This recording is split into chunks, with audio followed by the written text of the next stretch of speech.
আল্লাহ যার কল্যাণ চান তাকে তিনটি জিনিস দান করেন। খুবই গুরুত্বপূর্ণ বিষয়।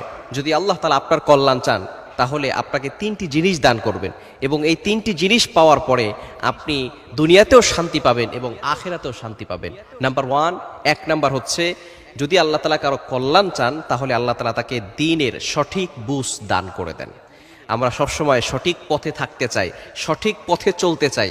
নামাজে দাঁড়ানোর পরেই কিন্তু আমরা আল্লাহ তাআলাকে বলি ইহদিনাস সিরাতাল মুস্তাকিম, ও আল্লাহ show us the right path, show us the correct path. আল্লাহ আমাকে সঠিক পথ দেখান, আল্লাহ আমাকে সঠিক রাস্তা দেখান। সুতরাং এক নাম্বার হচ্ছে, আল্লাহ তাআলা যাদের কল্যাণ চান তাদেরকে আল্লাহ তাআলা দ্বীনের সঠিক বুঝ দান করেন, ইসলামের সঠিক বুঝ দান করেন, সঠিক জ্ঞান দান করেন। নবী সাল্লাল্লাহু আলাইহি ওয়াসাল্লাম নিজে এটা জানিয়ে দিয়েছেন, বুখারী মুসলিম শরীফের হাদিস, মান ইউরিদিল্লাহু বিহি খায়রান ইউফাক্কিহু ফিদ্দীন। আল্লাহ তাআলা যার কল্যাণ চান তাকে আল্লাহ পাক রব্বুল আলামিন দ্বীনের সঠিক বুঝ দান করেন। আপনি দুনিয়ার ভিতরে সব কিছু ঠিকঠাক মতো চলছে, সব কিছু ঠিকঠাক মতো দেখতেছেন আপনার চোখ দিয়ে, কিন্তু আপনি ইসলামকে দেখেন না, আপনি কোরআন দেখেন না, কোরআনের আয়াতগুলো দেখেন না, নবী সাল্লাল্লাহু আলাইহি ওয়াসাল্লামের হাদিসগুলো আপনি দেখেন না, তাহলে কিন্তু আল্লাহর কাঠ করে আপনাকে জবাবদিহি করতে হবে।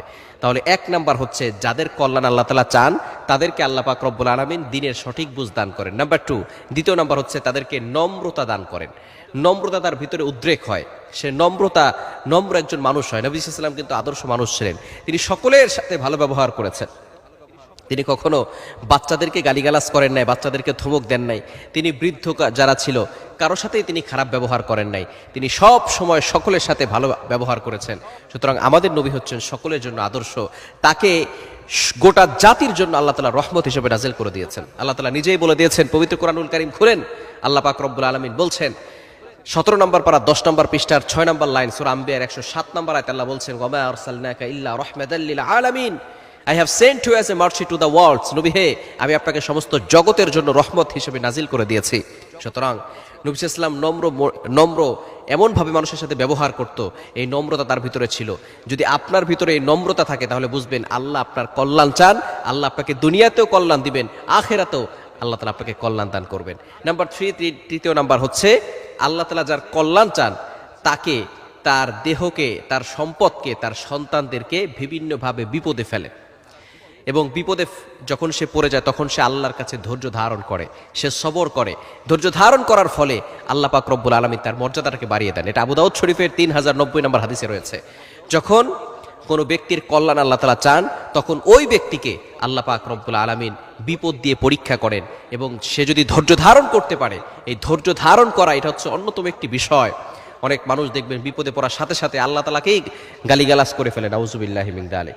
এজন্য অবশ্যই নবীজি সাল্লাল্লাহু আলাইহি সাল্লাম জানিয়ে দিয়েছেন, আবু দাউদ শরীফের 3090 নম্বর হাদিস, বিপদ আসবে আপনার কাছে, আপনাকে ধৈর্য ধারণ করতে হবে, আল্লাহর প্রতি ভরসা আপনার রাখতে হবে। আপনি চিন্তা করবেন, হাসবুনাল্লাহু ওয়া নি'মাল ওয়াকিল, আমার রব আমার জন্য যথেষ্ট, আমার আল্লাহ আছেন, আমাকে আমার আল্লাহ একা ছেড়ে দিবেন না।